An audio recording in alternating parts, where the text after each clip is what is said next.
The bridge of the Zephyrian flagship Eternal Dominion erupted in controlled chaos as warning lights bathed the command deck in crimson.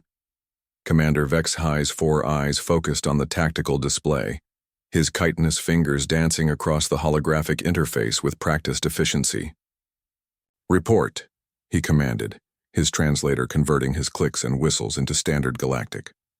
"Unknown vessel approaching at sublight speed," his sensor officer announced. "Configuration. Commander, this doesn't match any known design. In our databases." Vex-High studied the readings. The ship was massive, nearly twice the length of their own dreadnought, but its power signature was all wrong.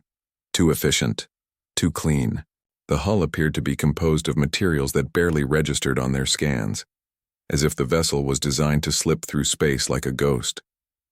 "Origin?" Vex-High asked. "Unknown, sir, but—" The sensor officer's mandibles clicked nervously. "The quantum signature suggests it's from the Terran system." A collective silence fell across the bridge. Vex-High felt his secondary hearts skip a beat. The humans had been silent for 3 standard years, ever since the Galactic Council had imposed the trade embargo. Most species assumed they had either gone extinct or retreated into isolation, licking their wounds after being denied membership in civilized space. "Sir, incoming transmission," the communications officer reported. On screen. The main display shimmered, revealing 2 humans standing on what appeared to be a pristine bridge. The female, identified in Vex-High's memory, Banks as Ana Rodriguez, former Earth ambassador, stood with her arms crossed. Beside her, a tall man with graying temples, Helen Voss, if the commander's intelligence was correct, watched with calculating eyes. "Commander Vex-High," Ana said, her voice carrying across the void with crystal clarity. "It's been a while."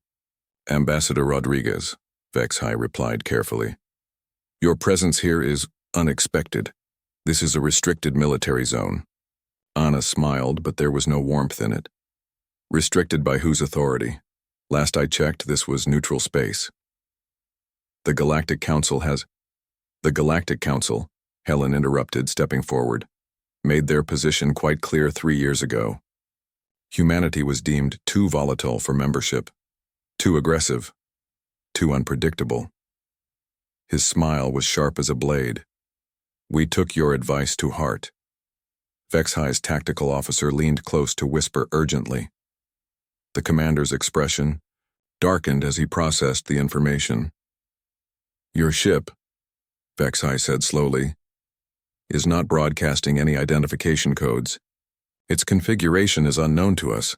By council law, we are authorized to—" "To what?" Ana asked. "Board us? Inspect us? Under whose jurisdiction?" She gestured broadly. "This vessel doesn't belong to any government you recognize. We're not part of any treaty you've signed. By your own laws, we're completely autonomous." The implications hit Vex-High like a plasma torpedo. The humans had built something outside the Council's authority, beyond their reach. "What do you want?" he asked. Helen activated a holographic display that materialized between the 2 ships. It showed star charts, dozens of systems, trade routes, resource depots, all of them glowing with new markers. 3 years ago, you told us we weren't ready for galactic civilization," Helen said. "That we needed to prove ourselves. Consider this our proof." The display zoomed in on specific locations: Zephyrian colonies, mining operations, trade nexuses. "Every installation you're looking at has been visited in the past 18 months, Ana explained. "Nothing damaged, nothing stolen. Just observed, cataloged, assessed." Vex-High's blood ran cold. Those locations were spread across half the galaxy, protected by some of the most sophisticated defense networks in known space. The fact that humans had reached them undetected was impossible. "How many ships?" Vex-High whispered. "Ships?" Helen laughed. "Commander, you're looking at the only one." "That's impossible.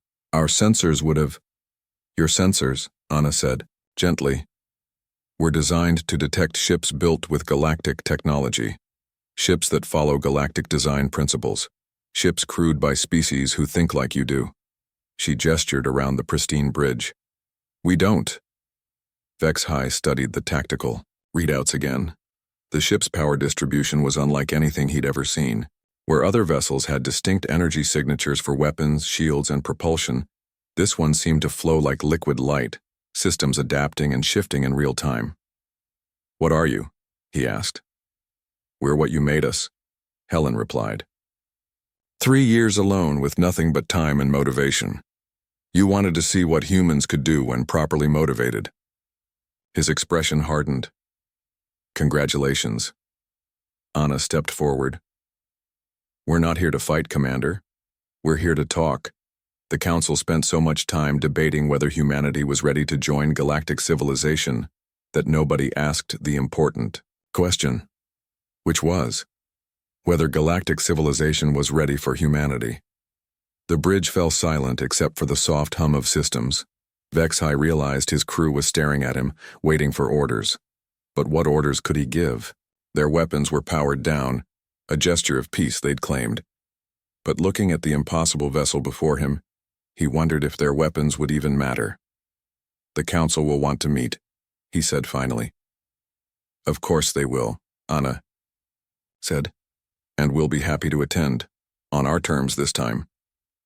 The transmission ended, leaving Vex High staring at the tactical display. The human ship hung in space like a sleeping predator, beautiful and terrifying in equal measure. His communications officer broke the silence. Sir? What should I tell the Council? Vex High considered his options. Humanity had just announced their return to galactic affairs, but on their own terms. They'd spent 3 years in isolation and emerged with technology that made the galaxy's greatest military powers look primitive. Tell them, he said slowly, that the humans are back, and this time, we're going to listen. As the Eternal Dominion powered down its weapons and began broadcasting peaceful intent, Vex High couldn't shake the feeling that the galaxy was about to change forever. The humans hadn't just returned, they'd evolved, and that terrified him more than any weapon ever could.